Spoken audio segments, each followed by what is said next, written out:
Welcome back to episode 2 of Ta Titi Talk, a music education podcast.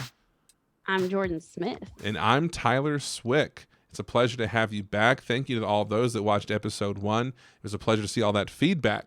Today, we want to talk about your worst day ever. We want to talk about what kind of situations are going on inside of our middle schools and high schools in our areas. We have different rules, different names for different things. And then we want to talk about our instrument. You know, a lot of times percussion has influenced how we teach and why we teach. So we want to hit all those topics, but just to jump things off right away, Jordan, what was the worst day teaching, or at least one of them? I know one day jumps out to me, but maybe one of your worst days ever teaching. See, I'm gonna let you start it. I'm gonna see what wheels get turning in my head, because I'm sitting here, I'm like, well, this one was really awkward, which I guess could be really bad, but yeah, you go ahead. Okay, so my worst day easily, first year teaching. I'm teaching a course. My student population, we're about like 50-60% of students were English as a second language. ESL students are what we call them out here. And that's totally normal in a city like Las Vegas, and I'm sure other cities around the West Coast and all over maybe. Maybe less like, does that happen in your school district? Do you have a thing like that, ESL? Oh yeah, for sure. More so in like Louisville, Kentucky. You'll see, like, some of my friends will say, yeah, 20% of my students speak this language, or yeah. Absolutely. So we're talking maybe it's just a major city thing where you deal with people who come from all over to congregate in one area. And there was a student that was not communicating with me, and she would raise her hand, and then I didn't understand exactly what she needed. She was being nonverbal. She was kind of using hand motions, and I was just like, I don't fully understand what's going on here. And the student raised her hand for like the third time, and I'm like, yes, I know you need something. What do you need? And she points to her shirt, and I'm like, she's pointing to like a horse jumping over a river shirt. And I'm like, do you need to go to the bathroom? Like, what do you need? And she's just like, no. And she's pointing, and I just look real close to where her finger literally is on her shirt. And it's like sequin, no sequin, sequin. And the sequins are like the tail of this horse jumping. And I'm like, okay, a sequin fell off your shirt. And she's just like, I'm like, okay, oh, wow. That's what it was? Where is the sequin? Like, and I look around the floor, and she's looking up at me, just staring me down. And I'm like, it's not on the floor. I don't see it. Like, I'm already in like we're not going to find your sequin. Let's move on. And she's pointing to her nose.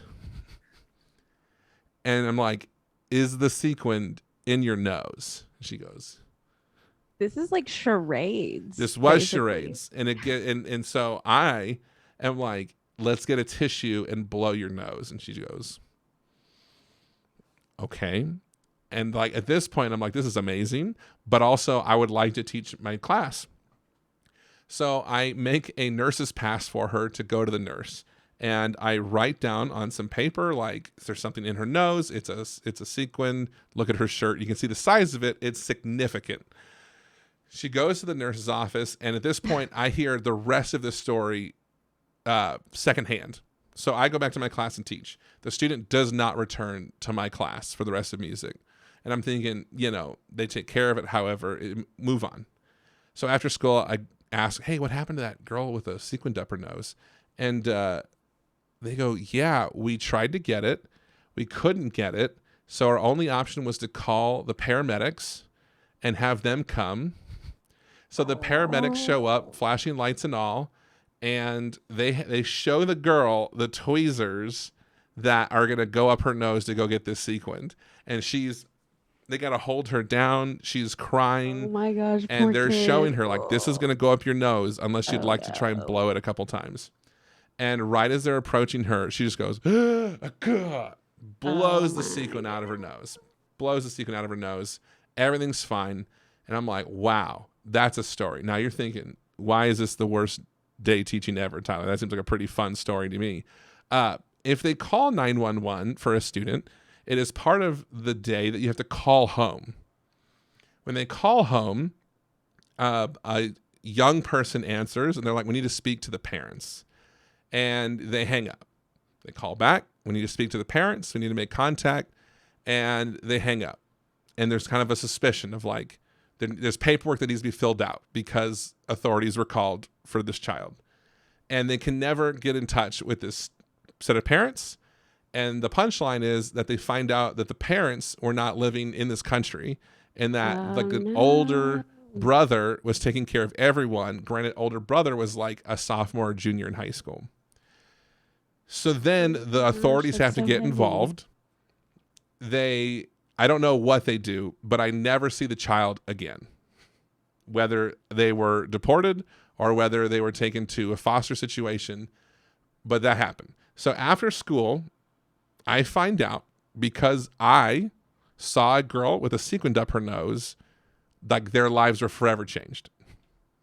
That's wild. Yes. And I definitely shouldered the responsibility of what happened, of like, I Oh my blew gosh. this for them. They were doing their best to have a better situation. They were doing their best maybe to get forward in life. You know, if they just get through high school, they can be on their own, they can get jobs. And I had an impact on that because I noticed a sequin up a nose.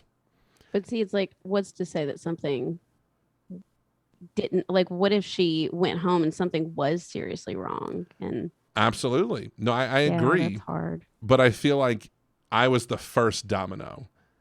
And maybe Oh that's gosh. something that teachers do. And the reason we are teachers is because we acknowledge we have the power to do infinite good.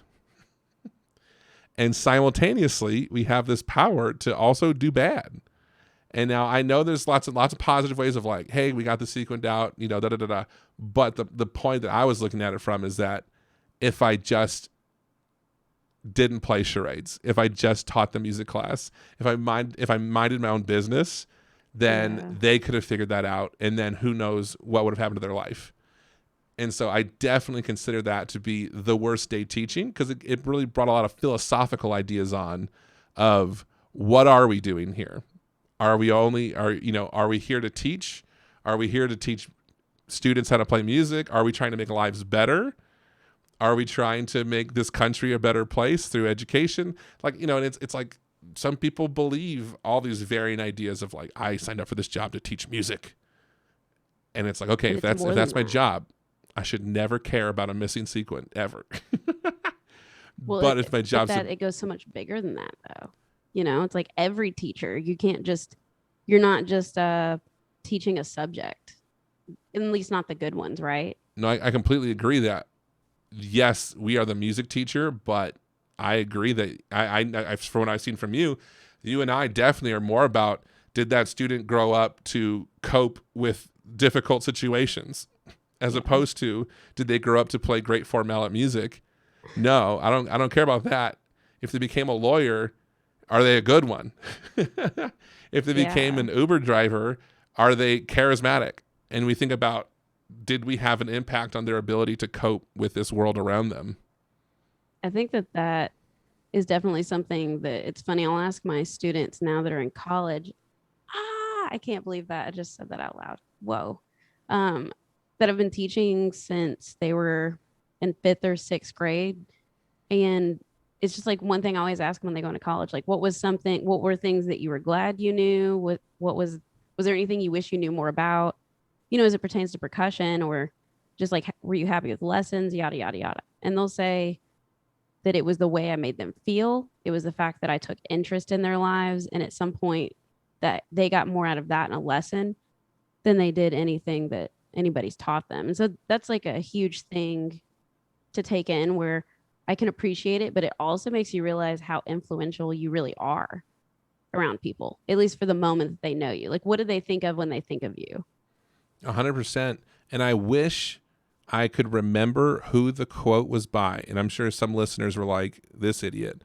It was either like Mr. Rogers, Dr. Seuss, or some philosopher. I don't know. But I always see this people's like email tag, but it says, people will not remember what you taught them. They'll remember how you made them feel.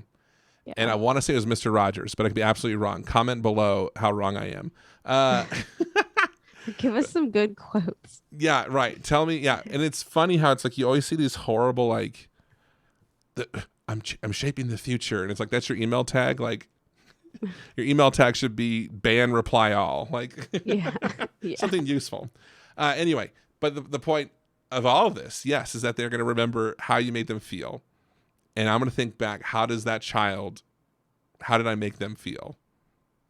And that's what scares me. Even now, just thinking about like that child, I'm the villain in that child's story in some way. Gosh, I'm like trying to think about just just running into teachers like that where well, for me, like I said, my dad was in the army, so when we'd move around, you kind of had to accept you may not see that person again and be okay with it. And so it's like something that maybe, at least for me, my parents maybe prepared me for. Hey, you may only know this person for this year. Like you already know, like in your mind as a kid, you're like, it's expiring. I only have 1 year with this person, but it's the impact that you're making, the time that you spend around those people. And sometimes you'll see them down the road. So you hope that you made a good enough impact on each other that you pick up where you left off, or, I don't know. I definitely think back to like the age of being in 5th grade a lot because that's when I started band. I don't know about you. Yeah, I definitely had a unique experience with elementary music. And before I even jump into that, which means I know we'll never circle back to this, but no, it's cool. Did you have a we're just worst day having you stuff. wanted to talk about before I jump into that? See, I was thinking about this. I was like, I don't want to be like negative Nancy over here. I've got so many crazy stories. Dude, I promise you, I could start a Lifetime movie or Yeah. something about all these crazy encounters. I'm sure people have like told you, like you tell a couple of teacher stories and they go, you should write a book. And it's like half the information of these stories is either I shouldn't be telling people this, or there's some sort of privacy issue going on here, or that person's being mad when I'd say their story in a public forum. So that's what's so hard about these teacher stories. A lot of times it's really personal interactions with people. I, as a job in college, was an instructor for marching band the entire time, where I would teach percussion ensembles. And so what happens sometimes is you're at the school after hours. You've had your background check, yada, yada, yada. You have the numbers who you're supposed to call. Well, this particular day, the director was not there. Not that they weren't there in general. I think they went off. They were like, I'm going to go run an errand, because at that point, they're not teaching anything. It's just because I'm there. And I'm teaching, and there's a kid missing. And I'm like usually pretty strict. Well, I am, just so you know. Since then, I've been very strict on attendance for this particular reason. Oh, for sure. So, sometimes you'll hear so-and-so's not here from another kid. They're wherever. Kids will tell on each other. Or there's always that very one. true. It is so easy to get a class to turn on each other. Yeah. Especially if they like who you. just made that sound? Oh, you don't know? Hey, who do you think just made that sound? Oh, you do know. No, anyway, I'm sorry. Go ahead. But it's funny, especially when it pertains to like high schoolers, because they're still definitely like that. But I think it also gets to the point where you were irritated that everybody's not there for the same reasons that the teacher is. So this is all to say that, I don't know, somebody was saying that so-and-so was sick, or maybe something happened. I don't know. It was like not anything alarming enough where I'm like, I need to call them right now. And I didn't teach there during the day. I'm in college. So I show up and I'm going over the music, look up, and there's like a police officer in the door. And I almost like ignored it, just thinking they were just watching, or maybe they were waiting or maybe the band director is going to say hello. I don't know. I don't know what I was thinking, because in my mind, I'm like, this doesn't pertain to me. And then the longer they're staring at you, you're like, okay, I'm like terrified. Now I'm like getting nervous, because I think just the police being around like that, where they're not supposed to be, is like alarming. Right. And it turns out this kid told their parents that they were with me at percussion ensemble, but then like told, me something else had happened. And turns out they were in some other place, some other county with maybe a girlfriend, I don't know, or running away. And then the police were there. So then not only the police get involved, but then it's like everybody's got to be called, right? Like then the director shows back up, and I'm like, oh, there's this officer here. And so it's just like a terrifying experience, but it's like you learn you are responsible for kids from the time that they say they're supposed to be with you. Well, okay, wow. So that first sentence, because I was already gonna be like, when did they blame you for this? And your first sentence was, you're responsible for them from the time they say they're supposed to be with you. Yeah. Terrifying, right? They could just go home and be like, hey, guess what? Surprise rehearsal on Sunday. And the parents go, okay. And then it's your fault. when Yeah. that kid is not there on a fake rehearsal. Continue, please. I'm so sorry. Well, no, I'm just like, that was the moment though where it was like, all of this is running through your head because like by the time they get to high school, you don't have time to micromanage them. So some of that is like, here's the practice schedule for you and your parents, but who knows what gets said, when and how. But it was just one of those situations where I felt really stupid, but it was just like, what do you do? And I think it was just Right. like, already being in college and being stressed to the max. And then that happens. Oh, I got to practice 3 hours tonight. And Oh, and I mean, all these but things like run through your head. But that teacher guilt is amazingly horrible, where for some reason, part of our DNA is that like we're ready to shoulder the guilt for that. Like for some reason, part of you thought this is something I could have fixed if I just questioned enough, if I dug hard enough about where is this student, if I asked the right questions. And it's like, no, not at all. A kid with a car decided to go somewhere else. yeah. And I mean, and that's just seeming situation where it's like, that's not that bad. I mean, I've definitely had, especially when it comes to marching band, some of the PTSD that comes involved, especially when you're teaching at like very competitive high school, like a Sure. 5A big place. And I've definitely had sad situations, where it ruined not only my day, but maybe like your week in a way where you have like a parent screaming at you.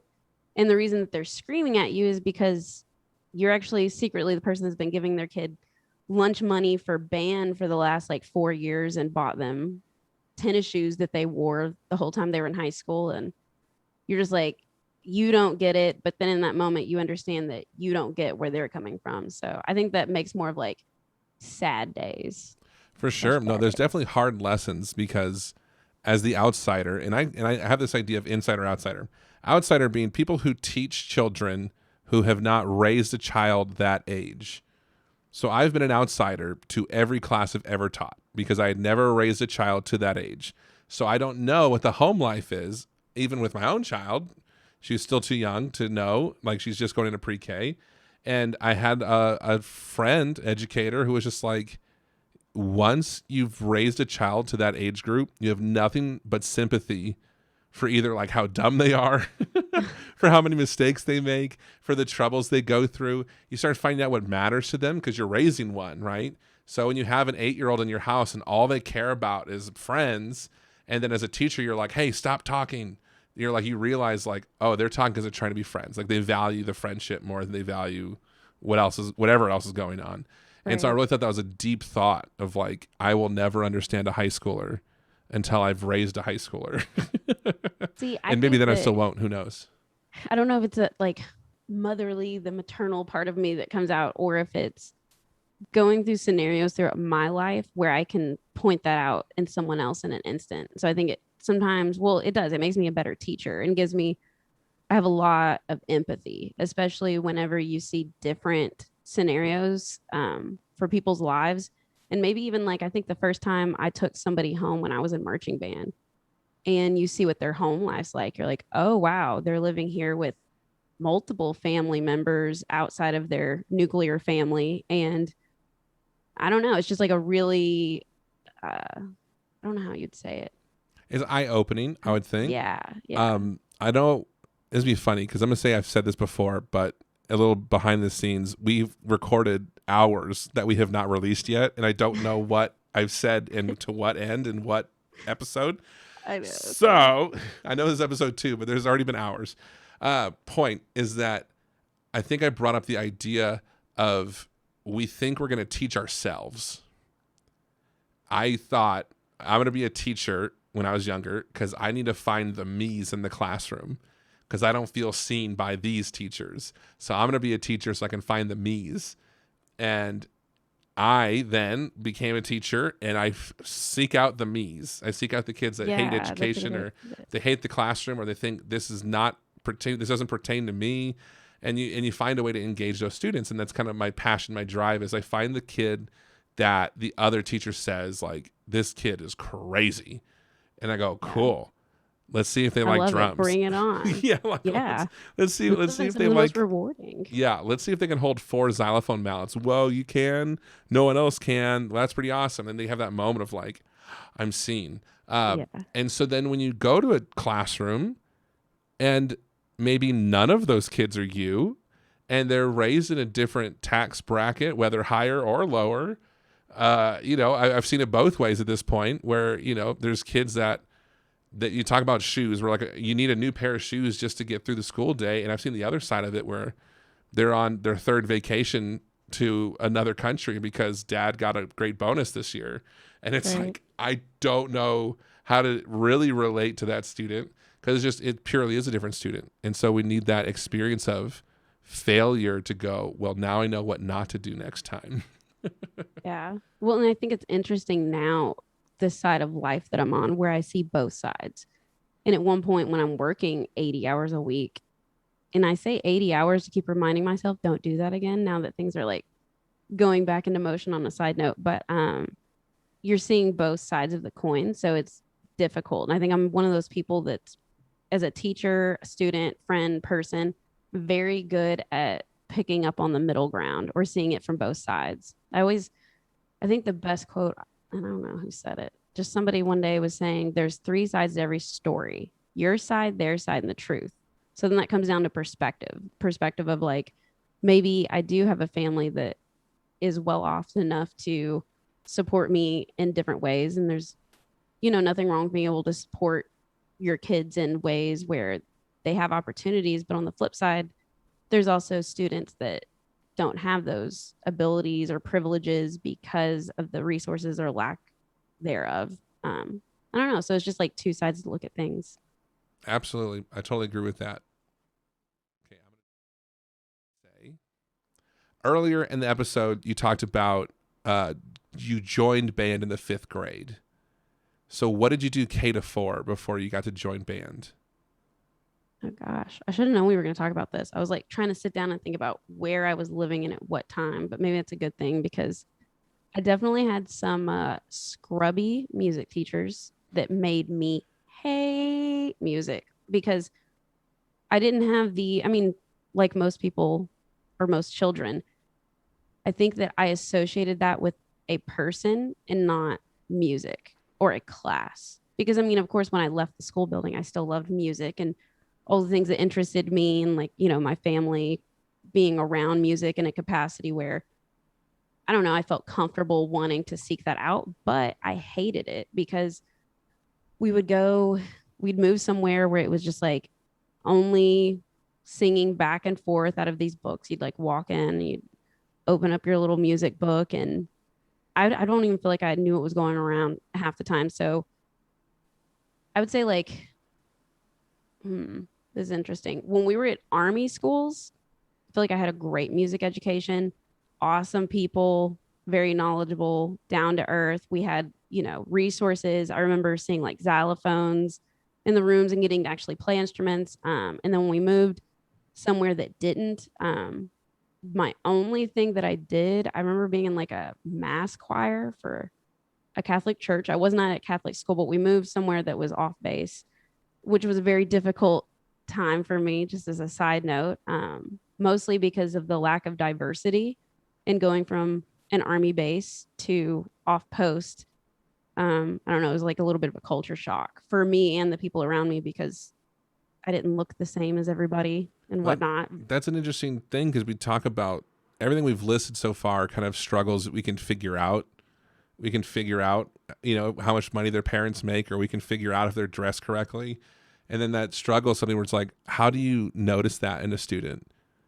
How do you look at a classroom and you figure out which student is like, I don't, how do you find that struggle, right? And I think that's really an interesting point of you try to be aware of what kids are going through, but how could I look at you as a student and think, oh yeah, no, she's uncomfortable. She just got off base. How would I know these things? And so it's just, you opened a door for me just now. Oh, sweet. Yeah, no, this door is one that I definitely will go down deeper as I like process it, especially now that I have the time to think back, or you're at the age where you look back at your child self more objectively. And definitely during that time, it was, trying to be tough and not look like things were bothering you the way that they actually were, or having the way to explain yourself as a child, I think. So I just remember like it's funny enough, like in fourth grade. And even though I would go to this mass choir on occasion, um, it was funny because it was like I said, not a Catholic school, but you could go across the street during like a free period. And I was the only one that didn't go across the street to like this little like religion class at the time, because like I was a new student, didn't know what was going on. And so that's, I'm exposed to music in that way. And it was funny because I never thought about this until we were talking about it recently. I would go to that choir and I would sing just fine. But when I was in the music class, I remember this moment of taking like my hand and doing this on the desk because we were reading, probably like just some music book. And the music teacher got so mad at me. And I understand now. And it's so ironic. I tell my kids, I'm like, listen, I'm not going to make you sing in front of people. I'm not going to call you out for it. Join us if you want, which on a random note, every single time they'll start singing. If I don't say anything, I don't call them out because everybody else around them is, including some of the Army kids that we get from Fort Knox. So, anyways, she was like, all the other kids are doing their homework and you're not doing your homework. And it was just so lame. The way she was talking to me was so lame, right? Just your Yeah, homework. this I'm is the like, time of you do it or the teacher finds a consequence for you. yeah. And I'm just like, dude, we're already like sitting in these lame chairs, seeing all these lame Even the books. chairs are lame. Yeah, it was just like a desk. Like who now I remember student teaching, watching people that would like yell at kindergarten, sit in your chair. And you're like, dude, they're 5 years old. If they're still listening, some of, and that's another thing I can tell. Some of them are listening. They don't look like it. They used to bother me. They look like the Right. inflatable arm man. You're like, can you just sit still Right. for a second? But Yeah, I was just in a anyways, lesson where the student was sitting on a bouncy ball and mom's yelling at him, pay attention, pay attention. And he was listening to every word I was saying, but his body needed to be in motion to care what I yeah, was saying. which yeah, I have another philosophy about that after teaching this past year full time with all the students in the middle of the pandemic. Anyways, so fifth grade rolls around. We move back to an Army base, and the music teacher is also the band director. And this is an intermediate school. There's only 4, 5, 6, which I think is awesome because that's like I always think it's kind of weird people group sixth graders with seventh and eighth graders because my middle school was only seventh and eighth grade, which I know is not common, but I want to jump in because that's all I know. When I hear anyone doing anything besides K5 in 6, 7, and 8, I'm like, well, you guys are doing it wrong. really, That's how I feel. And then I went yeah. to Michigan and I went to a school district that does K4, 5, Mm. 6, 7, 8. And I went, this is the strangest thing I've ever seen. And because really it seems like sixth grade is that growing age and Hmm. seventh grade is a transition age. And like eighth grade, you think you're done or something like that. I don't know. There's a reason I Yeah. stay away. But point being, I thought it was so interesting to take fifth grade over there because it's such an important learning age. But when it's K5, they check out because they think they're the cool kids. Like they think And they're they're done the here. leaders. Right. So they move that down to fourth grade where they're not so animalistic. And then they get it, but not as bad. And then they go in fifth grade when they're learning fifth grade material. They're the lowest of the totem pole. Sixth grade, instead of being new and scared, they're comfortable. And by Hmm. eighth grade, you're not in competition with a fifth grader, right? Like you're not even Right. the same realm. So it's like there shouldn't be as much conflict. See, it's interesting because my school is preschool through eighth. And so we have downstairs, which is until third grade, and then upstairs is 4 through 8. But like for me as a kid, intermediate school, 4, 5, 6, it's like, I don't know, the sixth graders are kind of the leaders of the school. Fifth grade, I don't know, you're figuring you're still independent enough and like things enough that you just go with it when the teacher's doing things. And it's interesting looking back at the psychology of me as a child, like my tough, like little skater self, I'm like hanging with the boys in the percussion section, of course. But um, the music teacher just like made such an impression on me. She was very calm, collected.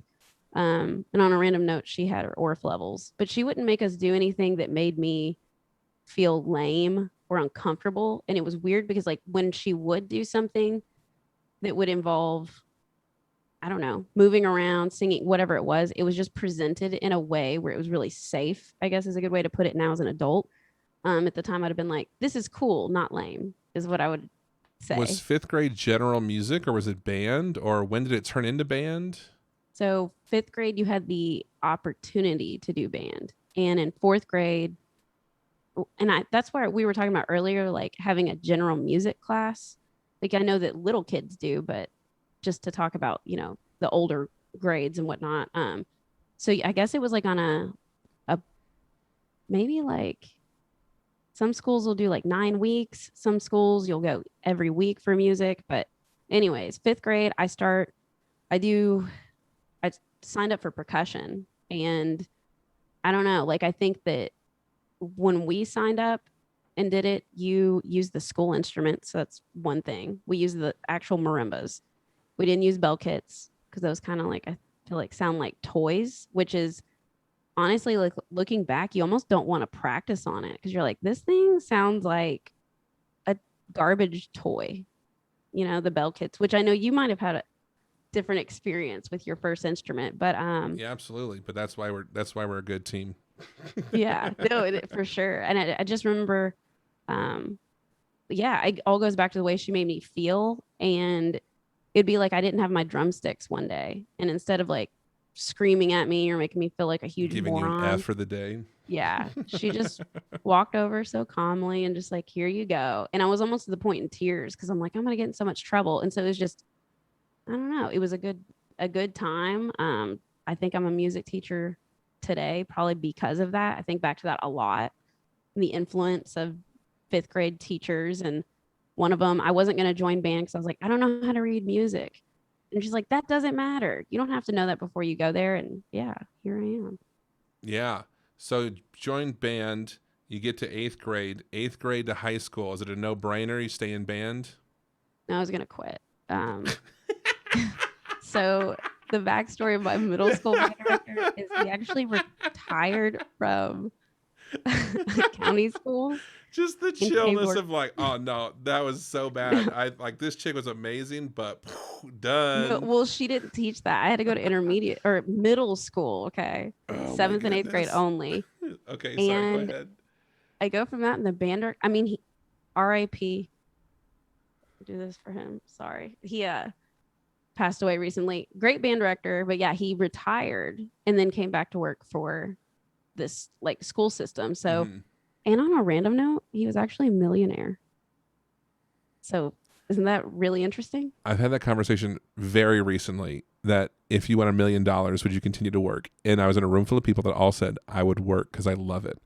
And I said, if I won $1 million, you would never see me again. You're like, bye. And I know I No, say it. Who knows? There'd be a podcast episode every day if I had $1 million, because I would just talk. I would just like, no point in leaving this room. I I'll would just like talk. research stuff. Yeah. No, but he was very intense and for especially like little seventh and eighth graders. But I'll say this, he gave me my first VHS of the at the time. It didn't even have all the 40 essential rudiments on it. That's how old it was. And Yeah, he it was like like the 15 essential rudiments. yeah, oh my gosh, I wonder if I still have that somewhere. That'd be worth pulling out because I was like, oh, okay. And that's back when DVDs were a little more popular and it's like, okay, I guess I'll take this home, whatever. He's But like, go he, put this in your combination DVD, VHS, yeah, television, rear projection yeah, television at home. like in the garage, the little like one where it's connected. But he made us learn like our circle of fifths, like all the scales. Oh, that's We cool. actually knew how to count, which I know is like something that everybody thinks middle schoolers know how to do. They don't. So anyways, he's super intense. He'd like, I remember one time like took a coffee mug. And I mean, again, seventh and eighth grade kids. And he just takes a sip out of it and he's just like, not, it's not working. What we're doing is not happening for him. And he just throws it against a wall. And you're like, well, I'm kind of terrified now, but I'll go learn these rudiments. But anyways, this is that he actually decided in eighth grade, he retired halfway through the year. And when they brought the substitute in, they just let everybody do what they wanted. And I hated it. And I was like, That can't be good. yeah, this guy's like, all right, everybody, get your buzzers out. Let's do some toodles. And I was like, you've lost me. I'm done. Yikes. So yeah, I moved to off base and go to a school. They put band on my schedule because it was on there in middle school. I was like Yeah, almost 2 months late into school. the way it should be. I hated it, but I also was No. like, oh yeah. I said I want to do the junior ROTC stuff. I don't want to, or I want to do soccer here. I don't want to do band. And they're like, oh well, it's just a class. I was like, yeah, I still don't want to be in it. And she's like, well, there's like 1,500 students here.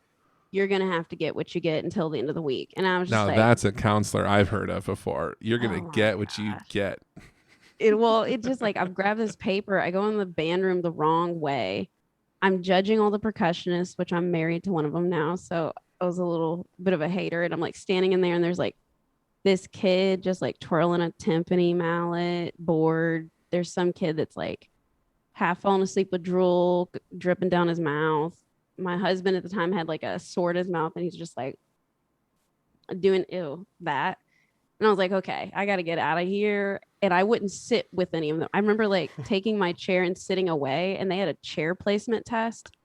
And I beat all of them out of their chairs. And I was like, I don't want to be here. So I don't even care about it. This is like a And Disney original movie from like the 1990s. Like, Jordan comes from a good middle school where she learned how to play percussion. And then like honky donk music. And it's just like, and then she went to this school. And it's just the like, little big league kids that are just like pulling snot out of their nose. She's yeah. like, this summer, check out Jordan in her quest to win state. Oh, it's funny though, because by Friday I joined marching band, dude. I was like, get me out of this, please. I don't need to be in this room or this program. And then I became the queen of the wallflowers, and here I am. In a nutshell. Wow. I love this. And what I love about your story is that there was a reason to quit every turn of the way. There was a reason. Yeah. And it's a very real thing. Like there's no perfect band room, or at least there shouldn't be. You know, there was some strife, there was some trouble. And then when you persevered or you were forced to continue, you met a husband, you met a, something you found something worth continuing. Yeah, my best friends, like one of them's in my band now. Actually, he plays bass. He normally plays saxophone, field commander in high school. And they're like, hey, Peter, we know your sax is broken, but what if you just played this bass instead? It's kind of like the same thing, but not the same thing at all. And yeah, but you know what I mean? Just like to meet your best friend, your husband in this way where it's like, absolutely. I could have had the complete opposite attitude before walking in there. That was incredible. I love that because that should be the model of how we look at who is in your room and hearing your strifes and hearing like exactly what you were thinking. And the band directors, the music educators, we so rarely know all the details, right? A lot of times we're not even in the meetings where they find out, the childhood drama, or they find out the at-home situation. Yeah. And it's like, it's the counselor, it's the principal, it's the classroom teacher. And then it's like the music teacher finds out through conversation a month later that you're like, oh, that's kid you've been interacting with. Guess what? This happened to them. And you're like, yeah, well, not only that, but it's funny because now I'm included in these conversations because I'm the one that's like, hey, everybody, these are the things I noticed, because I actually get to see them every single week from the time they're 3 years old until, if they stay through 8th grade. So it's bonkers. Like I really get to know them. And it's kind of neat that my school listens to that. That's absolutely wild. That's very cool, though. I would love to turn this on myself now. Yeah. I was going to say, like, if I could hand the microphone over. Oh, thanks. Speaking of handing me your microphone, I definitely was jealous of your voice quality last time. And so I switched my setup to match yours because I was like, she's got that crisp sound. I want crisp sound also. Yeah, so, you sound very dry. I like it. Way to be a leader on that one. So wildly enough, I started down the Catholic school path as well. The Catholic Church is involved in my story of becoming a music teacher. And I started K through 4th grade. I went to a Catholic school where music class was, you went into the same room as like the organist from the church. and they passed out the same books that you found in the church, and she'd say, open to page 37, and she'd just start up the organ. And I swear, though I was there every day, I swear I missed the semester they taught us how to read music. It was just students spitting out syllables, singing notes. And I was just like, how is this happening? Like, everyone in this room knows what's going on but me, but I've been here every day. And it was just, I don't know if it was gibberish or what. And then I just kind of learned that this music teacher was providing private lessons on the side. And the students who got lessons got to be at the front of the class. And some even got to like sit next to her so they could see what she was doing. And then like those who didn't were like banished to the back 2 rows of the classroom. And now, mind you, our class sizes, because of the school's nature, it was like 14 kids. So there was no hiding. There was no like, I'll just sing really low over here. It was like, no, you're like one of 7 boys. We can hear your voice. Oh, no. So I hated music class. And then my dad is a professional musician and educator. So I would go there, and music was this very unenjoyable process at school. And then I'd go home, and my dad would play like jazz guitar before dinner. And then like before we go to bed, he'd go through like all of his standards, like by the television, because he was still a working jazz guitarist in Las Vegas. That is such a cool, cute little story. Isn't it? It's such a juxtaposition of like, I go from someone who's completely out of touch with like what's going on in front of them, and kids are just like, I don't know what I'm doing here, but I'm saying these words that I don't understand. And then I'd go home and see like a master at the peak of his game playing, 100 songs with his eyes closed, and I'm going, okay, there's got to be a middle ground somewhere, right? Where like a boy can learn what's going on. And 4th grade, transfer away from the Catholic school, go to a performing arts elementary school. And as you've heard from me say before, on purpose, there was like you apply in the magnet program, and they're called different things across the globe. We call them magnet here in Las Vegas or in Nevada, and I think they call them that in Kentucky also, where it's basically a school with a purpose beyond just general education. And there's math and science ones, there's arts, even like we have like an aviation high school where like you can go and get like a pilot's hours while you're in high school. It's crazy. But this one was a K-5 performing arts elementary school, and it was this absolute spark in my life. Shout out Gilbert Elementary, head and shoulders above the rest. They're the giraffes. The giraffes? The giraffes, I know, the most non-threatening animal of all the hoo-rah-rahs. But that was their joke. We're head and shoulders above the rest. So anyway, go to that school, and they're like, guess what? You're going to have an hour of computer labs. A computer lab? What's that? What's that all about? Go to their computer lab. They just got a grant to have a full Macintosh lab. And this is back when they had like the blue backgrounds and the pink backgrounds. Like, remember, it was like an all-in-one. Still this big, but it was like a color and see-through. And they had MIDI keyboards and all this stuff. And they had this grant, crazy money. Just throw it at, well, let's just let kids play with this stuff. What? And it's like, that started the road. Because now in my own room, like I have the exact setup of what we had in that year, a long time ago, where it was very unheard of. And then you go from there, what? We have to go to theater next? But besides math and science and English, we have to go to a theater class. We have to learn how to talk and stage and wear, the attire correctly. And a part of like your week, your day. Like, how is it? Yeah. So we had like round robin electives. So it's like today, like a 30-year class goes to theater. A 30-year class is going to computer lab. 30-year class is going to PE, where we're learning like in-sync dances. And it was like all these teachers were responsible for coming up with very out-of-the-box ideas of how do we learn the arts. And it was explosive for me. I couldn't get enough of it. I was saddened that I only had 1 year of it. I couldn't believe some kids had 6 years of this. I was very jealous of those kids. Fast forward, I go to the math and science middle school. You'd think I'd go to the arts middle school. Without getting into it, mom and dad, I ended up at the math and science middle school. And 6th grade, they go, you got to pick an elective. And I've never played an instrument seriously. I did this incredible general music class at Gilbert. Shout out to Kay Leto, who's still teaching in Las Vegas, like a true champion. But she, incredible music class where you played xylophone and recorder, and you did dance, and you learned all these, play to the beat. And it's kind of weird because it's a 5th grader because they're supposed to be at the top of their game. And I'm going, what's this? Like, I remember the day she was like, Mallory, sit at an alto xylophone. I'm going, what are those two words? What do those two words mean? Aw. And she pointed, Tyler, will you please go to a soprano xylophone? And I just kind of freeze and I go, maybe if I do nothing, she'll give me more specific directions. And I don't move. And she goes, Tyler, I need you to go to a soprano xylophone. And Tyler, I'm just shaking. I'm just shaking like, no. nope. And she goes, Tyler, stand up. I stand up. She goes, walk in front of the xylophones. And like they had giant paper signs in front of every xylophone that like titled it.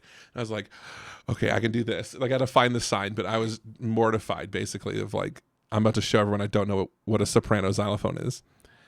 So anyway, go to 6th grade. They see the Center for an Elective. I don't know an instrument. And I think if you're going to be in band, you have to know an instrument. I've seen my dad play music and you know how to do that to be in band. So I sign up for like round robin again, because it has the same title as elementary school. But this round robin in middle school is more like, you're going to take a language for a third of the quarter or Why a third. did you let that happen for so long? I don't know. And so let's move this thing along. I joined guitar club in 7th grade, which was basically they let the PE teacher like sell a prep and teach how to read tabs in the guitar class, which in retrospect was like criminal to the act of guitar education. But still motivational to me then as a student. But like really, I learned nothing. It was a class where I got to play like Smoke on the Water and System of a Down songs on a classical guitar. That's very cool. But did do a whole lot for me getting smarter. 8th grade, I joined band finally. And they go, great, you'll be in the 7th grade band as an 8th grader. Cool. Everyone wants to be the oldest kid in the room, right? So I joined 7th grade band and simultaneously was taking private lessons in Las Vegas. And I was like, okay. I was learning more a week at the private lessons where it's like I went from I'm the worst percussionist in the room to like I'm the 5th, I'm the 4th, and kind of worked my way up. And it was like we did scale tests. And you said that you had to learn your scales. I was like so impressed by that because our teacher would do the thing where if you volunteered to do scales on day 1, you could play C major. If you waited to day 2, you had to play F or G. If you waited to day 3, and he just added a flat and a sharp in every direction. So these kids that were scared to play would end up having to play F sharp major. Oh my gosh. And in retrospect, it's just like, it's a game from Saw almost. It's like, oh, you're scared to play in front of people? Well, tomorrow's going to be harder. Oh man. Want to play a game? Scarier. That is horrifying on a random note. I mean, like my motivation was I don't want that, coffee cup getting thrown at me. So on that coffee cup topic, how many things did you witness as a student that would get a teacher fired today? Oh, at least 100. No, but that is some off-roading stuff. Yeah, for sure. If I went into a classroom tomorrow and spiked a coffee mug, like I don't think I'd have a job by the Friday. You know what I mean? It's a percussion teacher with me. Is also a gym teacher. He's like my dad's age. He's awesome. But he said, yeah, the first time a kid kicked me, I kicked them back. And I didn't have any problems after that. I was like, so I don't think that you could do that like even 10 years ago anymore. Yeah. We're getting into can't say names territory, which is really the fun stuff people want anyway. But I definitely had a teacher that when I responded to him like I would do it better if you taught me how to do it, I responded in that kind of vein. Their reaction was to grab the trash can and throw it across the room, emptying its contents on the floor, smashing the trash can to the wall, and then walking out of the room yelling, clean this stuff up. And you're like, that makes sense. Okay. And he didn't say stuff. And then I'm like, great. So I'm going to continue to not learn that thing we were just talking about. And now I'm going to pick up trash. And you are paid to be my teacher right now. And you're like, thank you, passive aggressive, angry teachers. Yeah, I think that's pretty aggressive. Mental health is important. That's actively aggressive. Okay, back on track. So anyway, that's just so interesting of like, on the opposite side of that coin, another person whose name I could never say, they were telling a story of how when they used to have problem children in their classroom, they would take them in their car and drive them to McDonald's and buy them a burger and ask them why they're such a jerk and then would take them back to school. And I'm just like, you're not giving this as advice, right? Like you're just telling a Oh, story of a different time on a different planet. yeah. But yeah, I do not I've I never do heard not that. dare anyone to try that these days. So anyway, I finished up at middle school, and there's an arts high school in Las Vegas. After doing my run at the math and science school, I'm begging my parents, please let me go to the arts high school. Luckily, my sister went there for theater, the technical theater side. So all the backstage stuff, building stages, building props, that kind of thing. Very hands-on tools, costumes, like really a wonderland of creation for those kind of students. And I wanted to do music, do band. And so I go there for band, and I was hot on my private lessons, flourished there, and it was just like it was a slippery slope. Like as soon as I got there, it was like, this is what I'm doing for the rest of my life. I definitely have to go to college for this. And then after college, like I definitely have to be a teacher.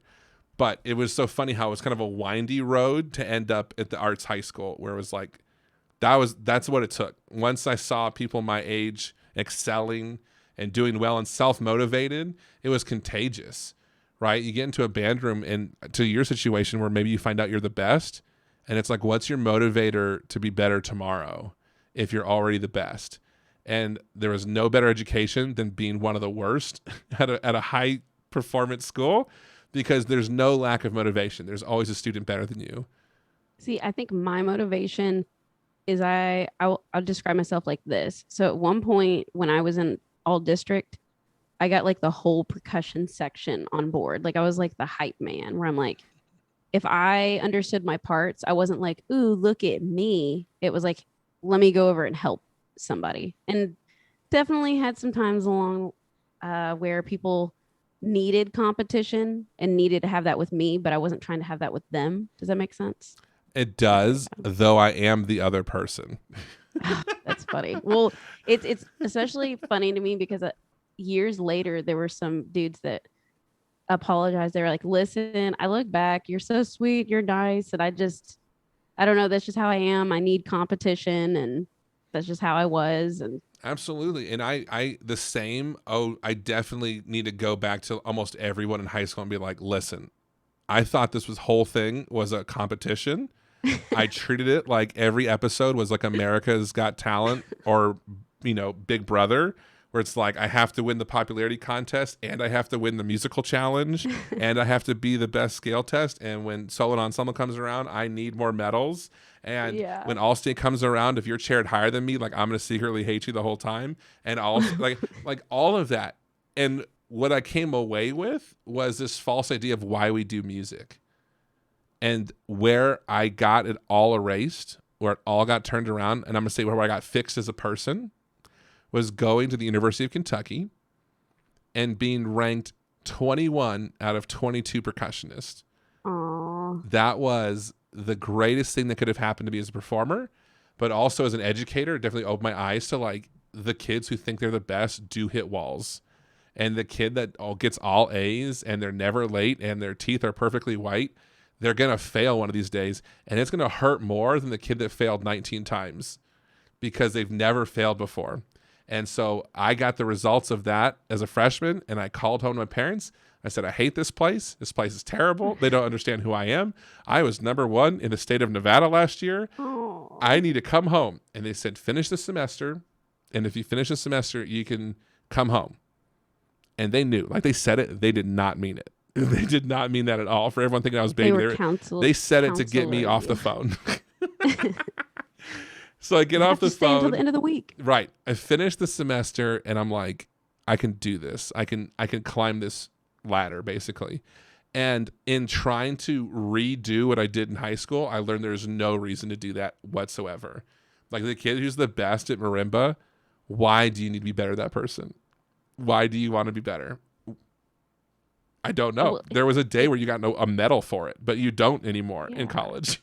Well, I think for me, I was never trying, being the best for me was not with other people. I was always competing with myself, which I think is worse because there's always like looking for a new challenge or getting past something. So it's like for me, it was, I'm going to try out for WGI, indoor percussion. I'd never done front ensemble before.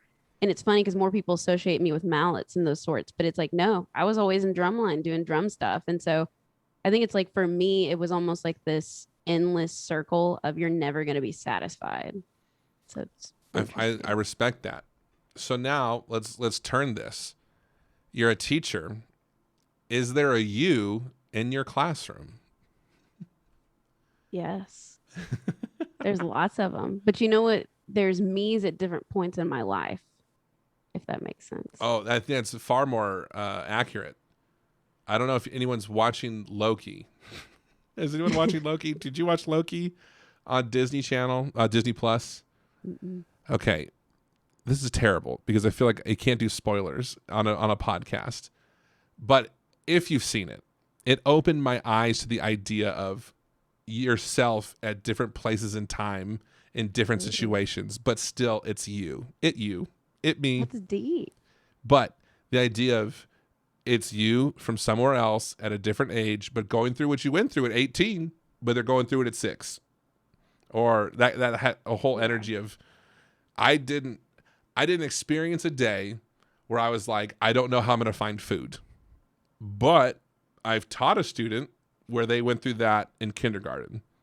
Right. And it's like, that's something I have a hard time relating to because I didn't do it myself. But let's say I had a hard time with something in college and it's like still trying to find that student of, wow, they are perfect in every classroom and they come to mine and they don't understand solfege. And they hate me because of it because I'm the brick wall. I'm the only brick wall in their life.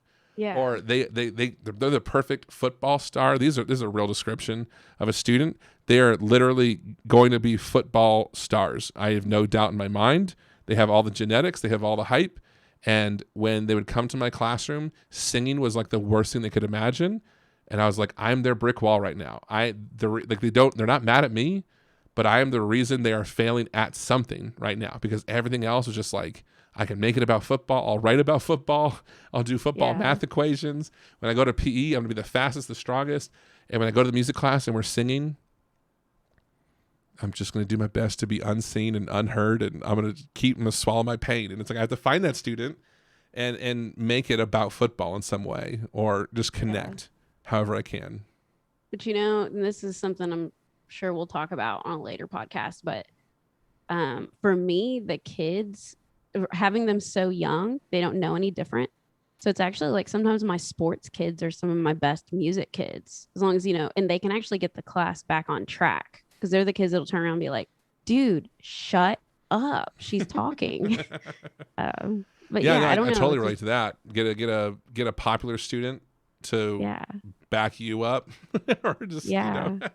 And it's just something where it's like, I don't know, just listening to kids, the stuff, they're so much more capable, I think, of than most people give them credit for. I would say most majority people, even teachers, like we've talked oh about yeah. that, like the teachers that are just like hating on them. And I've even had that happen in music scenarios where it's like, wow, where I'm kind of like surprised but happy for them at the same time. I think that's like why your teachers are always sometimes your best advocates because they know that about you. They know like maybe you are competition driven and you don't mean to steamroll people around you. It's just like you need that. Does that make sense? Like motivation or validation in I some way. heavily subscribe to that because I always thought at the end of the year, if I'm not holding up medals and certificates, then what did I accomplish this year?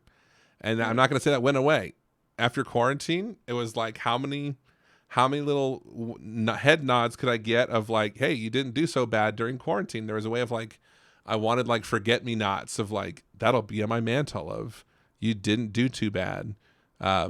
Luckily, it's not in competition with other people as much anymore. Of like, I have to see others come in second place as much as like I still just like I see it as roadblocks. Like I have to hit the next dot. I have to hit the next goal so I can go to the next goal because it's just you see that progression and my brain sees it as like okay, one rung at a time to get up this ladder.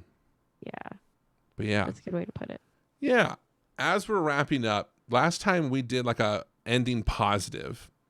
And I think it was difficult because we definitely were in a different headspace at the beginning and the end where we had a like, oh, we'll just say something really nice at the end. And we're really like kind of relaxed because we're in this great conversation. So I'm going to change it on you. We're going to do a this or a that. I Okay. like it. This is a storm comes through and destroys your music room, but you'll get a brand new one in 3 years. Or every time a student plays an F in your classroom, it just sounds a little wrong. It just, like, is it sharp? Is it flat? What is that? Okay, Wow. just a fun twist. Do you want 3 years of being like in a portable, and when it's done, you get the best situation money can buy? Or every time I press F, it's just something inside me just says that's wrong. You know, I've just gotten to the point. My stuff is in such bad shape that it's like, dude, just hit something and let's jam. I think I've gotten to that. I used to go from like, get these mallets off the floor. Do you know how much money's on the floor right now, y'all? Like $300. Pick your mallets up. To, all right, screw it. Let's jam. You know, like some of my xylophones are already kind of like that. So I think I've been going through that for 8 years of my life. So What's 3 more? yeah. So is that your decision? You would take a little storm and a little new building? I think I would just take the F because I'm so used to it. I see. I thought you were going the other direction of like, let's replace these instruments I'm I just already already don't like. so used to it. It's like whatever. It's like my piano upstairs, the tuner. He's like, this is not in tune, but it's in tune with itself.